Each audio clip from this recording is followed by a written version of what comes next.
evaluate where you are. Look at it, assess yourself. Assess yourself and assess the situation. What brought you there? What has brought you to this point? What did you learn from it? Are you learning anything, or are you doing it over and over and over again? Somebody said that insanity is doing the same thing in the same way, expecting a different outcome. Don't let this year be like last. And if last year was great, still don't let it be that way. Raise the standard. If your life is perfect and extraordinary, you darn well know you're not going to be happy unless you keep making it better. That's what makes us feel alive. It's not what we get that makes us happy. It's who we become and what we're able to give because we become more. If you want to begin to move, you've got to clear your mind of all the unnecessary luggage and baggage that's weighing us down. You're going to have people to do things to you. Things are going to happen to you. And the most important thing to do is to harness your will and let it go. And move so you can grow. So you can get on with your life. It doesn't matter about what happens to you. What matters is, what are you going to do about it? If there's anything that'll shift your life, that'll get you to thrive in a difficult situation, is take some massive action. Try something else. Change it, try it, move it. Progress equals happiness. If you can start to make progress, if you can get yourself going, even if it's not perfect, if it doesn't work, you know what to do. Just change your approach. That doesn't work, change your approach. So often in life, people don't begin the journey because they're not quite sure what to do or how to do it right or how to do it perfect. You want to change your body? Get yourself moving. Don't wait for the perfect trainer. Just go out there and move. Put on your shoes and move and get momentum. I'm going to turn this situation around. I'm not going to sit back and moan and cry over what happened and what went wrong and who did what. I'm going to do something about this situation.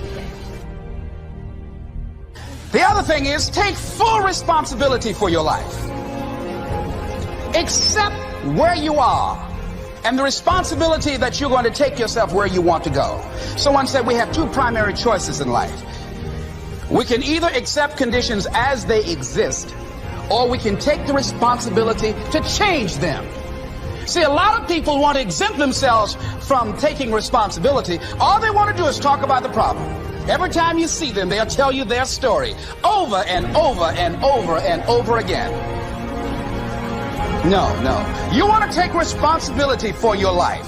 I got me here, I can get me out of this. And I'm getting out. I'm not going to be a volunteer victim. And so all you're looking for are new breakthroughs through practice and practice and practice. You'll get better and better and better. And there's still some things that will happen to you that will catch you on the blind side that you did not anticipate. You'll get knocked down, but you won't be knocked out. And so I say to you, it's possible you can live your dream if it's becoming a diamond, if it's having more, if it's achieving more, if it's being a better father, being a better mother, whatever it is, overcoming addiction, changing our society. It's possible you can live your dream.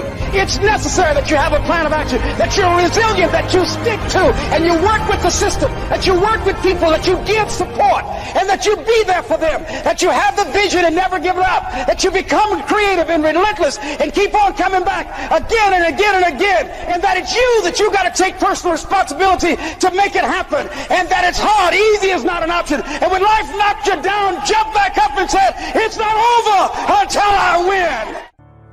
Avoid people and situations that upset you. See, there's some people that know just how to push your button. They know just what to say. But I'm not going to expend any energy arguing with anybody. Life is too short, ladies and gentlemen, and unpredictable. I don't want to spend my time arguing with anybody, so I avoid situations that will get me upset. I don't argue with people. Draw the line, ladies and gentlemen. There are certain things that we just go through life just taking, and at some point, you just got to draw the line and just say enough is enough. You got to do that with yourself. One negative stroke is 16 times more powerful than a positive stroke. And if you have people around you who are not sensitive to who you are, and the people that can hurt you the most, ladies and gentlemen, are the people that you love. That you love. They're the ones that you're vulnerable to. They're the ones that can get to you. And if they're insensitive, I don't care who they are.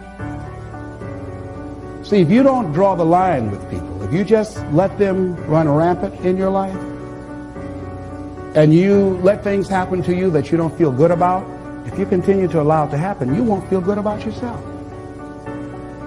Your image of yourself will erode. So you've got to draw the line. Why do people just go to a job where they're miserable, day in and day out? Why do people stay together and they're miserable, sleeping in separate rooms, or arguing, or the only thing they have in common is paying the bills? Don't talk, don't communicate, don't share anything together.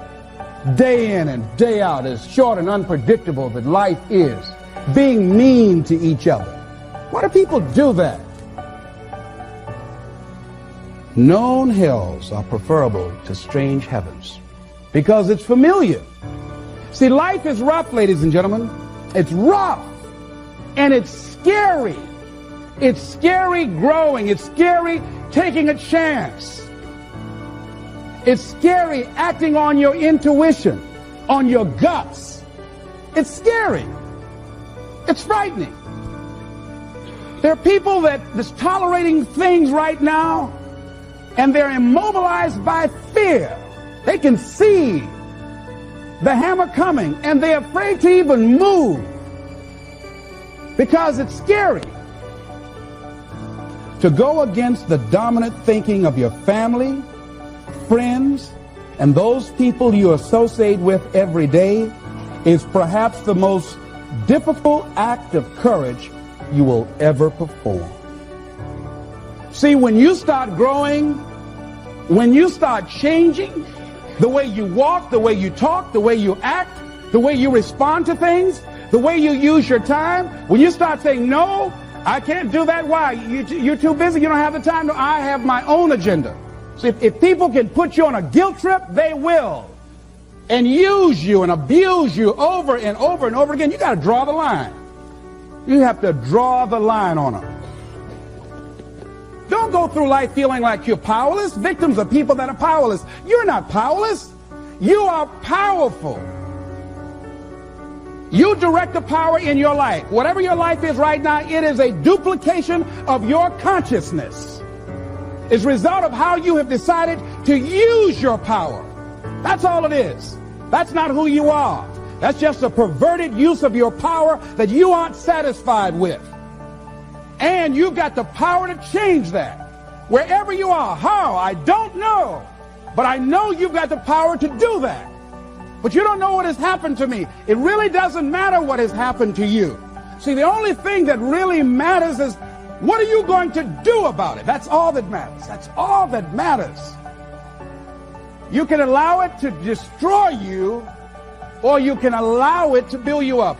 We never get to a level where we feel that there's nothing else for us to do, that we've achieved a certain number of goals and we figure that we're through. No. You don't want to stay there and celebrate too long like a lot of people do. When they do something they consider outstanding, they go around talking about what they used to do. See, let me tell you, I used to do this and I used to do that. Excuse me, used to be's don't make no honey. What are you doing now? You're still here breathing. That means you've got some more to give. Doesn't matter how old you are, doesn't matter about where you are, doesn't matter about what you have, doesn't matter about what you've done. Life is about growing, it's about being productive, it's about stretching, it's about challenging yourself. So you start looking around and decide, hey, what else do I want to do? What got me here? It's a time for celebration, but also a time for reflection. What got me here? What worked? What did not work? What do I need to do to repeat so that I can get the same kind of results in other areas of my life? If the goal is to improve my health, if the goal is to improve my relationship, if the goal is to improve my income, if the goal is to improve something in society, what is it I need to do? Now, don't get confused with what you do with who you are. Don't trip. Don't go on some type of ego trip. Talking about how bad you are. None of us do anything by ourselves. Develop an appreciation for external support as well as good fortune, because all of those things play a role. The other thing is, don't go overboard celebrating. You must meet with triumph and disaster and treat those two imposters just the same. You look at it, hey, I did it. I feel good about that. Now you're moving on to the next thing. Things did not work out the way you wanted them to work out. You didn't produce the results you wanted to produce. Hey, miss that. Win some, you lose some. Next, moving right on. Don't confuse who you are with what you do. And make your mind fertile ground for the seeds of opportunity. Think if you want to experience a sense of fulfillment, you've got to have an open mind so that ideas can come in there and take root and grow.